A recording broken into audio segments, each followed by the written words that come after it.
गंगा का किनारा था। एक महान संत वहां विराजे थे और बहुत से जिज्ञासु भी आए हुए थे। संतों की सभा में कभी कभी वो रत्न हाथ पड़ जाते हैं जो सैकड़ों वर्षों की तपस्या से नहीं मिल पाते। किसी ने कहा, प्रभु ऐसा बतलाते हैं कि यह अंतरिक्ष ज्ञान से परिपूर्ण है, परंतु वो ज्ञान मिले कैसे? इसकी सहज तरकीब क्या है? वो बोले, तरकीब तो बहुत सरल है, परंतु कोई चाहे तब ना। तुम मेरी बात सुनो तो मेरे सामने आओ, ईश्वर की बात सुनो तो ईश्वर के सामने बैठो। तुम ईश्वर की बात सुनना चाहते हो, परंतु बैठते हो किसी आदमी के सामने, कैसे सुनोगे? ईश्वर को तो कुछ करना नहीं है, वो तो हर एक के अंदर बैठे हैं, चाहे जिस मुख से बोल दें। परंतु तुम अपना निश्चय तो कर लो। वो तो कभी ब्राह्मण के मुख से बोले, कभी शूद्र के मुख से बोले, कभी राजा के मुख से, कभी एक सन्यासी के मुख से, फिर कभी वो पक्षी के मुख से बोले तो कभी पशु के मुख से बोले। एक बार तो वो सिंह के मुख से भी बोलने लगे।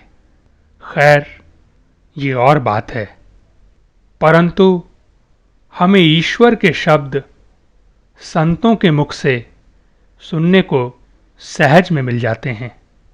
बस किसी संत की शरण में जाओ, मन में विश्वास करो तो ये काम हो सकता है। जैसे ईश्वर इस विश्व में पूर्ण रूप से है, ऐसे ही ईश्वर का ज्ञान इस विश्व में पूर्ण रूप से भरा हुआ है, परंतु वो संतों के मुख से ही सुनने को मिलता है, क्योंकि संत उसके स्वरूप होते हैं। उनका शरीर, मन, आत्मा जो होता है ईश्वरमय होता है। वेद तो उसके एक थोड़े से शब्द मात्र हैं, वो तो अनंत हैं। इसलिए जो उपदेश किसी समय ईश्वर ने किसी को दिया था, तुम आज भी उसे वैसा ही सुन सकते हो। वो तो एक रिकॉर्डर की तरह से है, वो कभी नष्ट होगा ही नहीं, जब चाहो सुन लो। परंतु सुनने वाले तो बस विरले ही हैं। सुना उसी ने जिसने दुनिया की तरफ से अपने कान हटा लिए, पाया उसी ने बस जिसने दुनिया को नहीं चाहा, और देखा उसी ने जिसने बस उसे ही देखना चाहा। वो तो विचित्र ही है, एक आश्चर्य है। वो बिना पैरों के चलता है और पैरों से भी चलता है। वो बिना हाथों के सब कुछ करता है और हाथों से भी सब कुछ करता है। वो बिना वाणी के भी खूब बोलता है और कभी चाहे तो वाणी से भी बोलता है। वो सबसे परे भी है, सबके निकट भी है।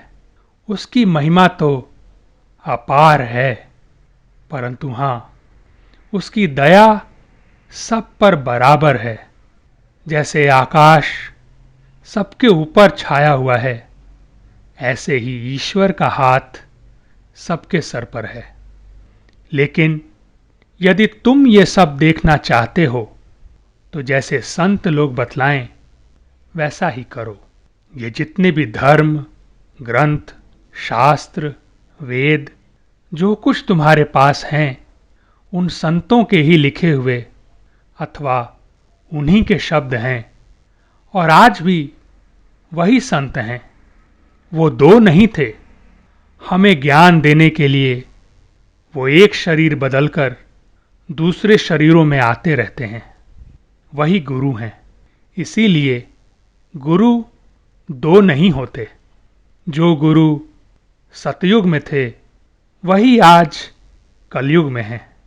हमें उनका संग करना है और जैसे वो बताएं उसी तरह देखना है।